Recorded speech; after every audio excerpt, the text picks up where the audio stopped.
Perkenalkan, kami dari kelompok 7, kelas 10 di tugas besar pengenalan komputasi. Dengan tema algoritma dan pemrograman pada kotak pikir otomatis. Sebelum kita memulai, izinkan kami memperkenalkan diri kami terlebih dahulu.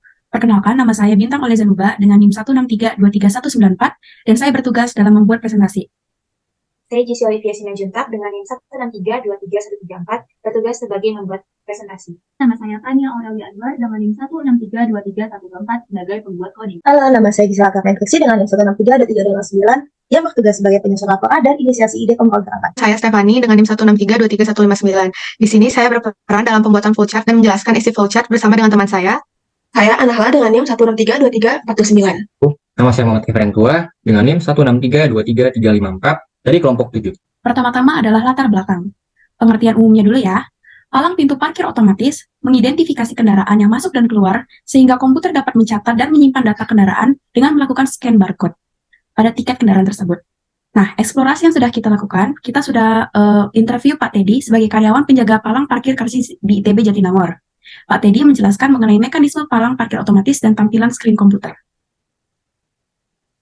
Jadi untuk tampilan komputer saat karcis sudah di-scan, karcis sudah menunjukkan adanya barcode. Nah, barcode ini ketika di-scan akan menampilkan tampilan komputer yang seperti pada gambar. Isinya ada plat nomor kendaraan, foto kendaraan saat masuk dan keluar, jenis kendaraan, metode dan total pembayaran. Jadi, kamera itu akan menunjukkan muka pengendara, jenis motor, dan plat untuk mengidentifikasi pengendara. Ketika karcis di-scan, barcode itu hanya menampilkan foto saat pengendara masuk dan keluar.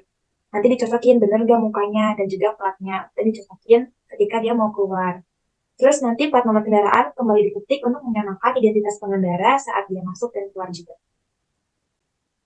Pada dekomposisi sistem, terdapat input, proses, dan output. Saya akan menjelaskan dari input dan outputnya. Dalam input, pertama, user diminta untuk memasukkan nama tempat parkir yang terdiri dari abjad yang bisa dipilih dari A sampai J. Lalu kemudian terdapat menu yaitu masukkan kendaraan, lihat status parkir, dan juga keluar. Apabila user memilih masukkan kendaraan, maka user akan diminta untuk memasukkan plat nomor dan juga tempat parkirnya. Nah, dari sini akan menghasilkan output berupa struk awal parkir, yaitu karcis. Apabila user memilih keluar, maka user akan diminta untuk memasukkan plat nomornya kembali. Setelah itu, outputnya akan mencetak struk parkir akhir. Untuk prosesnya akan dijelaskan pada slide berikut. Di sini saya akan menjelaskan tentang sistem dekomposisi. Dekomposisi adalah menyelesaikan masalah dengan membagi masalah menjadi sub-masalah yang lebih kecil agar lebih mudah untuk dikelola. Pada pintu parkir otomatis terdiri dari 3 komponen. Yang pertama ada pada saat kendaraan masuk, CCTV. Sistem ini menggunakan kamera keamanan untuk merekam gambar kendaraan yang masuk. Lalu ada capturing image, gambar kendaraan yang direkam oleh CCTV diambil. Selanjutnya ada grayscale, gambar akan dikonversi menjadi citra skala keabuan. Simulasi adalah proses pengolahan citra yang dapat digunakan untuk meningkatkan detail gambar.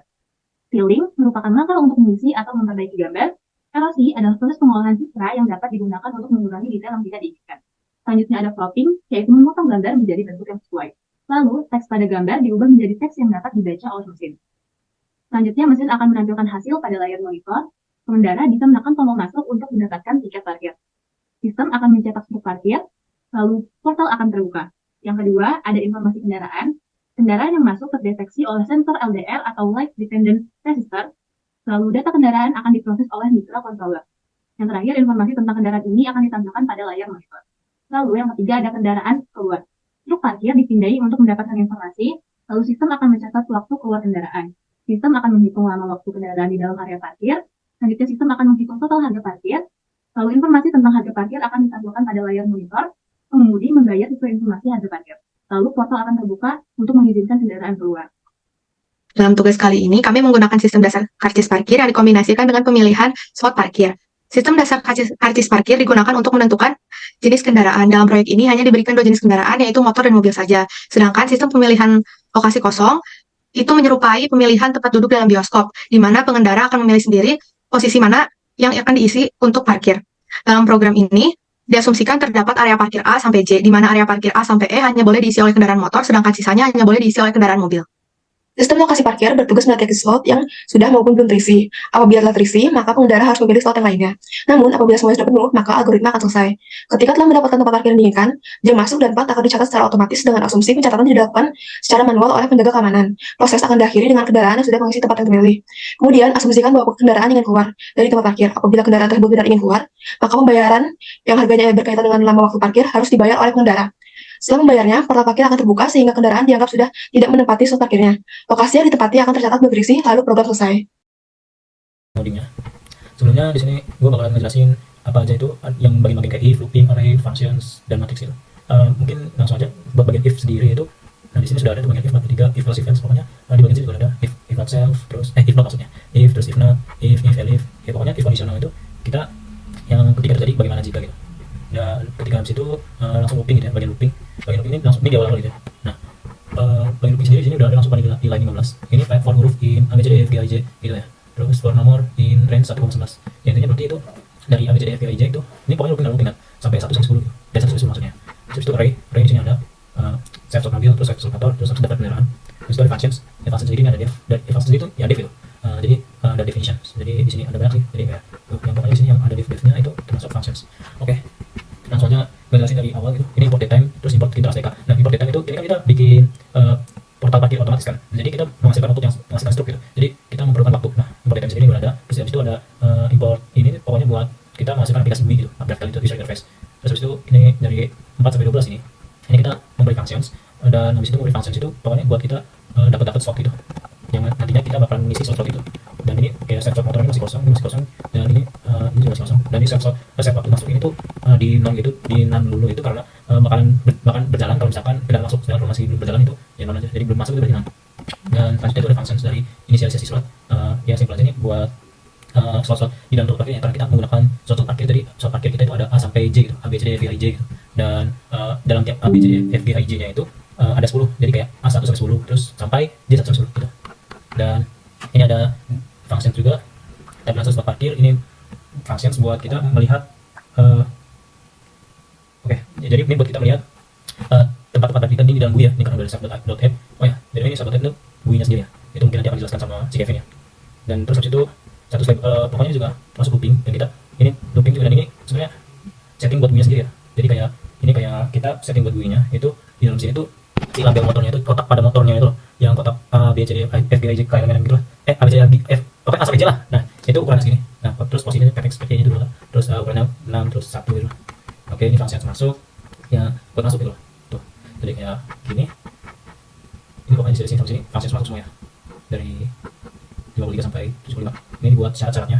Ketika kita masuk itu ya kita cuma bisa motor sama mobil. Kalau misalnya kita nggak motor sama mobil ya transportasinya valid gitu. Terus kalau misalnya motor cuma bisa A B C D E. Nah, jadi kalau misalnya kita pilihnya bukan A B C D E kayak motor itu kita pilihnya di J, itu nggak bisa. Dan masukkan ini. Terus habis itu jika kita pilih mobil itu cuma bisa F G H I J gitu. Jadi kalau misalnya kita pilih A B C D E buat tempat mobil itu nggak bisa. Dan masukkan ini. Oke. Buat motornya sendiri itu yang kata gue tadi, pokoknya kalau misalkan dia bakal ndar kalau misalkan A B C D E, dan dia bakal buat si mobil itu dia bakal ndar kalau misalkan dia itu F sampai J. Oke, ini buat waktu masuknya. Nah, ini udah datetime-nya. Itu berarti datetime sekarang dari datetime 6. Aduh, CTRL Z. Oke. Dan ini kita kasih nama aja buat ini body stroke-nya ya. Body parkirnya. Dan ini kita beri rumus buat waktunya, tanggal dan waktu pengambilan tiketnya. Oke.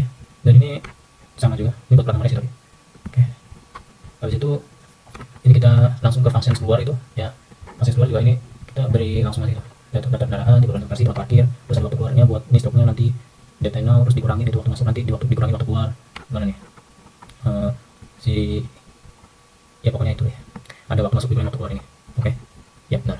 Dan habis itu validasi plat nomor itu kita validasi plat nomor kita memberikan syarat kalau misalkan plat nomornya itu cuma bisa di huruf awal itu cuma bisa 1 atau 2 huruf, terus habis itu kita jeda dan cuma bisa 4 angka, terus kita jeda lagi cuma bisa 3 atau 2 huruf. Itu kita berikan kayak plat nomor standar nasional Indonesia.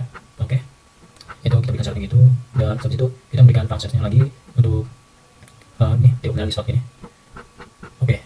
Ini buat biaya parkirnya. Dan biaya parkirnya itu sebenarnya yang normalnya itu kan kita bukan per detik itu per 2005 detik per jam 5 detik kan.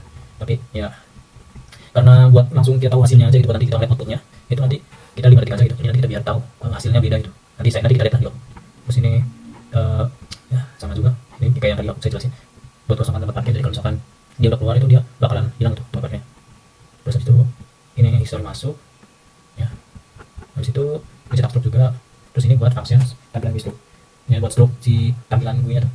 Jadi ini metode cetak stroke menghasilkan stroke tiket untuk transaksi parkir gitu. Dan ini GUI-nya ini bakal dijelasin sama si Kevin ya. Dan ini yang last itu bakal dijelasin nanti ya. Jadi ini nama tempat parkir nomor 7 itu ya. Jadi ini judulnya gitu. Jadi kayak tempat parkir nomor 7. Nah, nanti si nama tempat parkirnya itu dalam GUI-nya itu bakalan menghasilkan tempat parkir nomor 7. Dan untuk tempat parkir terus ini itu intinya tuh saat kita ketemu tempat parkir ini memiliki nama tempat parkir nomor 7, ini nama tempat parkir nomor 7 gitu. Nah, itu kita memberitahu program bahwa tempat parkir ini ya memberi nama tempat parkir 7 gitu. Oh ya, jadi berarti itu memberikan deklarasi dan ini memberikan tampilan pada GUI-nya. Dan buat yang terakhir itu saat kita minta program untuk menentukan tempat parkirnya di layar komputer. Jadi dengan baris ini kita minta program untuk menunjukkan gambar tempat parkir gitu. Jadi ini satu gambar komputer menunjukkan mobil dan sepeda motor di parkir di tempat parkir itu. Ya, jadi seperti menunjukkan gambar tempat parkir di layar komputer. Ya, itu aja dan coba kita perangin ya. Oke, kita coba. Nah, udah di sini ya. Oke, kita pilih mobil ya. Ini kita sasaran dulu, angka gitu. Ini kan salah ya. Nah, ini plat nomor kita sesuaikan. Kita pilih sesuai aja. Dia 999 sama ini DB gitu. Terus misalkan ini kita salahin juga. Gitu, A1. Bisa kan harusnya.